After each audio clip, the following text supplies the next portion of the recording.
and gents, welcome back to another episode. I am Rudy Samuel. Today, I'm chilling with Tresor, aka Tresor Riziki, pop star, singer, songwriter, you name it. Tresor, welcome to my channel. Thank you so much. Oh, great. Cool. So we're just gonna get straight into it. Can you tell me who Tresor is behind the microphone? You know, behind the music. Who are you exactly? That's a bit of, I think, a hard question to ask, but I'm just, I guess, a normal guy of really in love with and passionate about African music. On a quest to trying to shift the narrative of what African music should sound like and how people should look at African culture on a global scale. Mm-hmm. I was born in Congo, the DRC, grew up in Congo, and I started traveling when I was very young. So I moved from Congo to Rwanda, Burundi, Tanzania, Mozambique. I think ended up in South Africa when I was about 18. Mm-hmm. And I've been pretty much, chasing a dream and making music and really molding myself into the artist that I am today. And yeah, I'm really pretty much passionate about Africa, music, our culture, and very much passionate about empowering the youth. So let's talk about your time in Congo. That was obviously the foundation of who you are today. What sort of impact did growing up in Congo have on you, especially in the city that you come from, Goma? Yeah. And all the struggles that was prevalent in that place. How did it shape you into the person that you are today? The first word I think that comes to mind is resilience and perseverance. That's deep. Because we've seen so much as a city. We've overcome so much as people, be it wars, be it the aftermath of Rwandan genocide, be it volcano eruptions, be it armed conflict, child soldiers, just a whole lot of rough stuff. There's a lot of things that I think I would say people we are not meant to succeed or meant to even see the light of day around the world, but we are here bringing positivity and bringing about hope on a global scale. And for me, I think all those elements have shaped me into the guy that I am today. That's why I have a very, very positive outlook on life, and also I don't get really get any negative impacts. Doesn't matter the challenges that I face in life. So I pretty much always appreciate life. Yeah. Despite any circumstances. Yeah. So it's good to have a positive outtake on life. And now your family life, mom, dad, sister, brother. How was it like growing up in the Riziki household? It was amazing, man. I grew up in a big family, so I have like 7 siblings, So, and I have 5 sisters, so I'm very always close. Thing to women in general, because I relate a lot. Like I grew up 5 sisters, so those are my best friends, So. And we still very much, if you see the conversation we get up to, it's so funny. Yeah. So, and I have a young little brother, and my dad in his youth days, had a son when he was young. So, and we all grew up in a really this massive family, and my mom was like the foundation, just like most African women. Yeah, definitely. Holding the whole family together. My folks were business people, so. We had a really nice upbringing, very decent life in terms of we were not suffering. We had a good life. I went to good schools. They were very but good Christian family. Yeah.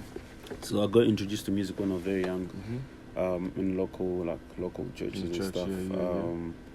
And I got given some really good moral foundation, and also just appreciation of human beings despite who they are in society. So I got to appreciate I think the place of anybody come across in life without having to judge people based on their status or based on who they are, where they come from. Which just is key, appreciating, So you would say that keeps you humble in your current life when you all over the world people know you, that keeps you humble because of your foundation. Yeah, for sure, man. I just feel like we all just we all the same, bro. Like, doesn't matter, the guy on the street struggling to get by, or the guy on the penthouse having problems about his $500 million transfer not coming through. We all the same, you know.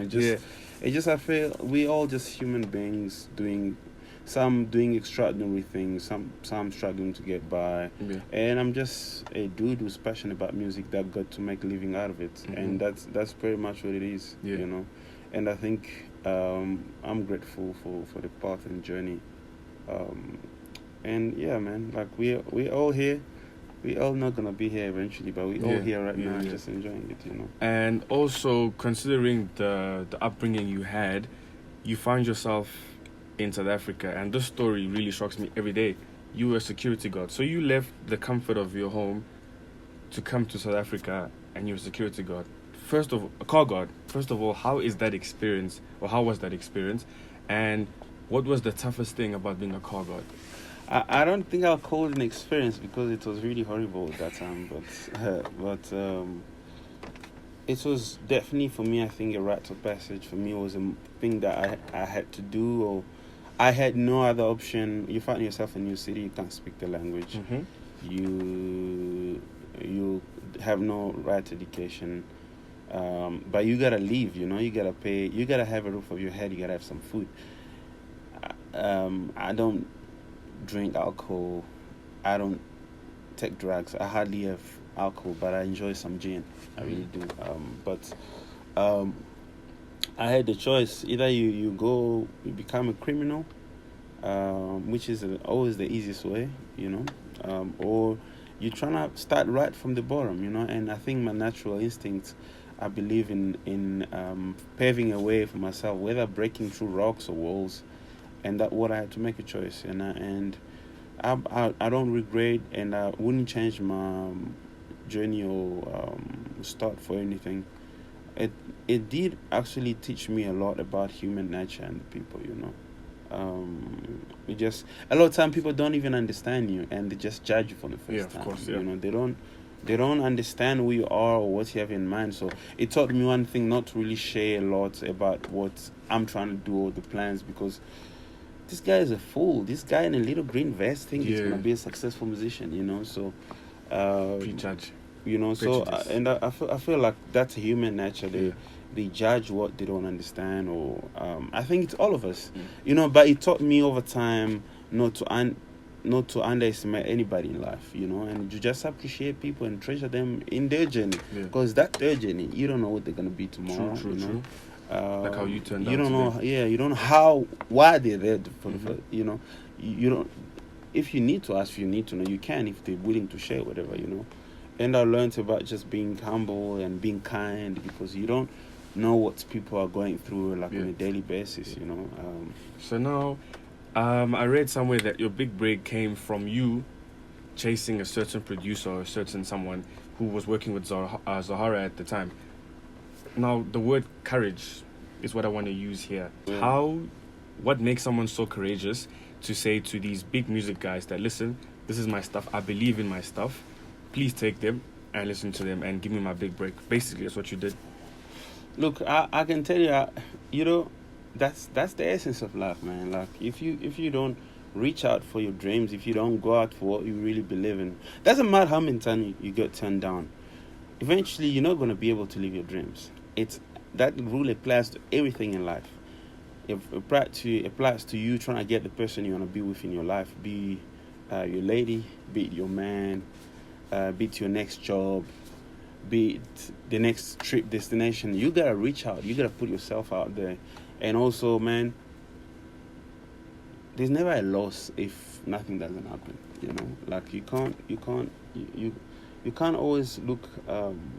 Like I believe strongly that courage and just putting yourself out there is one of the most important things in life, because you never really know. You'll take 100 shots and one goes off, and that's it. You know, I took a million shots. You know, I can't even try and tell you how many people I used to call, and they just couldn't understand me, like, because my English was so bad in articulation.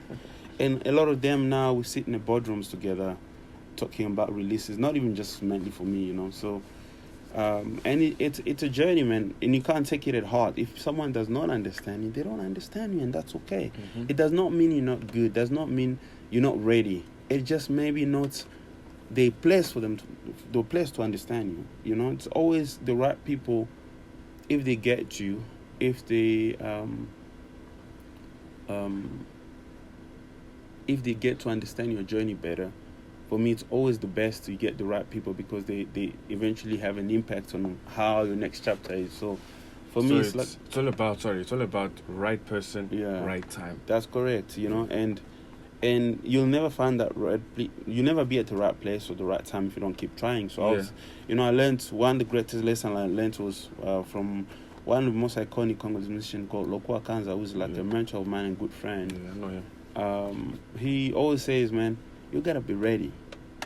Does not matter. Like, if you're an artist, have your songs ready. Let your voice be in shape. If you're an athlete, your body gotta be in shape. Your skills gotta be. Look, you just gotta be ready. You know. And while you're knocking on doors, there gotta be sometime a person or an opportunity that will come knocking. And if you're not ready, there goes something maybe that could change your whole narrative for you, not just for yourself, maybe for a whole generation. You know. So you gotta be ready, and that's what I strive for every day, man. You know, and that's courage. You gotta be ready. Faith is like hope for really things unseen. You don't really see what's happening tomorrow. I mean, I've been going overseas for like the last 2-3 years. You know, whether knocking on doors or whether writing, some good things have happened, but I have a much bigger vision. Yeah, which we will get to soon. Eventually, when people gonna get it, people are not gonna really see everything that's been happening behind. Yeah, but I've been putting in the work, and it's the courage, it's the faith that is behind the work. And talking about musical influences, I know you went through Tanzania, Burundi, South Africa, DRC, etc., etc. Who has influenced some of your taste in music, and who also was one of your favorite features that you've worked on? I know you've worked with AKA, Beatenberg, etc., etc. Yeah, I think I'll go with taste. I'm influenced by Pan-African music, but obviously I'm from Congo, so my roots I'm inspired by Papa Wemba, Lokwa Kanza, and also South Africa. I spent a lot of time here and learning a lot of South African music, be it Brahim Maskela, Miriam, Johnny Clegg, Miriam Makeba, Johnny Clegg. I've been enjoying a lot the Soul Brothers, Kaife Semenya, happy birthday to him, Mamle Tambulu, Chico Twala, one of my favorite producers of all time. And in terms of, the list is endless. To go to Yusundu. If you hear the album, you hear, I just Nostalgia. get sounds. I just get sounds from all over Africa, man. Because I grew up listening, and I don't want to be boring to just be confined, you know. So, in terms of like favorite collaborations, that's a hard one. You know why? Because I select my collaborations very carefully, and every artist on the album or every artist I collaborate with, there's always a reason why. And it's never really with a commercial reason per se. It's always been, man, this artist will be great on this song, but I gotta be a fan. We gotta connect. We gotta be on the same level artistically in terms of like the boldness of the music, you know. So you gotta be cheeky, because I love being cheeky with the music. I love laying on the fucking cover of the floor, you know. So And also, I know you're a songwriter. What is the songwriting process like?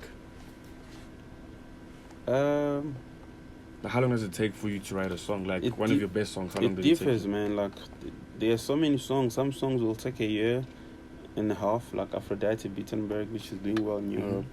And then other songs will take an hour or two, like Sondela Musaki.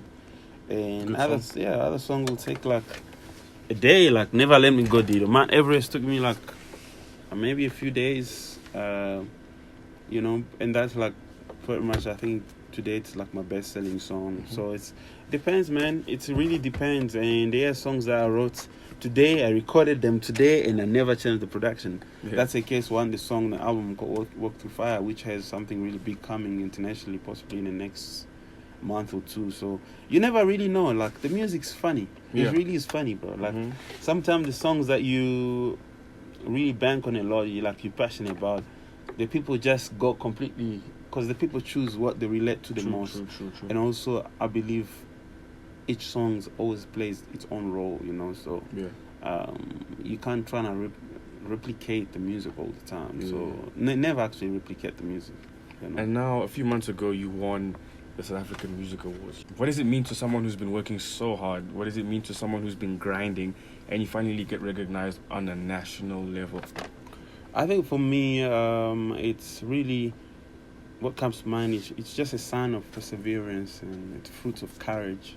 I've won that Best Pop Album of the Year for the last 3 years with all my releases, first, second, and third album. And it's humbling, man. It really is. You know why? Because it's almost like a fairy tale. A lot of people will think like it's a crazy story, And although I feel like, man, I don't think I've started my journey yet. So, oh wow, yeah, I feel like I'm still working on my demos. So it's still early. And so 3 albums, and you say you're working on your demos. How is that possible, bro? Because I don't think I don't have all the tools that I need to make the greatest African record of our time. So I need if they give me it's gotta be at a place where I can tell Daft Punk, hey man, the album is full. Try on the next record, So I see. It's just when you come from Africa, I feel like you can be the best at what you do, and they still look at it as a secondary, Yeah, that's true. And that what we're fighting for us to not even to be accepted, because for the world to understand how amazing and dope we are, And I'm just grateful, man. I'm grateful of the journey. There's still a lot to learn. There's still a lot of room for growth. But so far, it's been it's been incredible. It's been crazy, Yeah. And now, to wrap up, I read somewhere that you want to go global. Yes. So what is the plans for Tresor for the next couple of years? What do you want besides having Daft Punk? What else do you want? What do you really want to achieve in your life, personal life as well as career? I don't think I can really put. Right now I'm having a lot of fun, to be honest. Fun writing, fun recording, and I've had some really good global things happening without really efforts. With my first album, we had a few number ones in Europe, Italy to be. So I feel like I didn't really put any effort into it, And for the first time, I'm focusing on putting the effort and focusing on making sure there's something amazing coming. And the goal is to really, I think, inspire a whole new generation of artists, to follow trends, to swim upstream, and most importantly, just to take African music to a place where it's never been heard before. Take it away, Fela and Brahu and Miriam and Papa Wemba left off with Emotion, and just to a whole new level. And I feel like it's time, the world is ready, and it's gonna take a really great record, and I feel like we're getting there. All right. Thank you so much for watching, liking, sharing, and subscribing. I hope you guys enjoyed the episode. Stay tuned for my next one, and take care. God bless, and keep working hard and be patient, just as the man said. And yeah, I'm Rudy Samuel, and I'm signing out. Thank you so much. Mabanga special, Bana Congo. You heard him. If you could be a fruit, what fruit would you be and why? From Kia, Kiki09. If I could be a fruit, watermelon. Okay, why? Fancy. Okay. And super. It's cool, man. Look at the swag. Just look at the swag. Okay. Mark Watum says, do you believe everyone has a big break? And when can you say this is when I made it? When can you sit and say I've made it? I can say. Yeah. I don't think I've made it. When will you say that? What needs to happen for you to make it? I'll know. Okay. You heard it, Mark. I'll know, because I don't think, to be honest, I feel like we're in a cocoon. We're in a cocoon because it's a small world. Like when you travel, you see how small you are. When you're in a massive city like Paris or New York or London, you see there's people from all over around the world, and like there are a lot of people, And if you reach South Africa, man, it's like Small. you've reached. If you reach Africa, you are doing okay. But I feel like there's still a lot of work to be done, and I think I'll know. Okay. Yeah, at the moment, we're still on the journey, so can't get caught up in your own wave. Okay. And then Ren Ruth says, "Is being famous as amazing as it seems?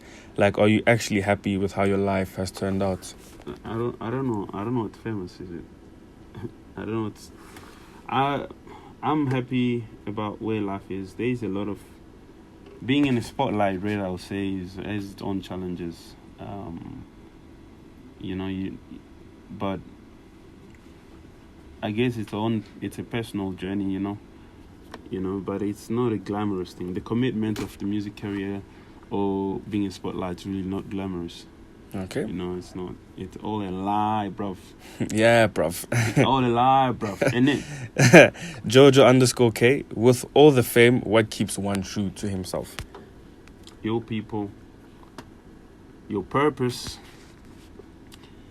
and understanding just the core of what humanity is about, which is pretty much kindness and love, and because everything's gonna fade, bro. All the lights, the music, and whatever you call it, fame. Yeah, that. And the last question. Everything is cool, but it's not really necessary. Yeah. So everything's gonna fade. So you have to understand that we all here. We have our purpose to achieve, and you gotta use your purpose beautifully to do it. Yeah. And the last one, Sakina speaks of all the mistakes that you've made on your journey to becoming the best version of yourself. Which one taught you the most valuable lesson, and why? Always be patient. Don't make rash decisions. Okay? Take your time to think twice. Think twice. Think again. If you're not sure, listen to your instincts. A lot of time, for me, I think I'm talking about like business decisions, financial decisions, and don't be cornered to make a decision that you don't fully believe in until you're ready to do it. So I think patience for me. Patience is very strong virtue, so you gotta have it in everything in life. Yeah.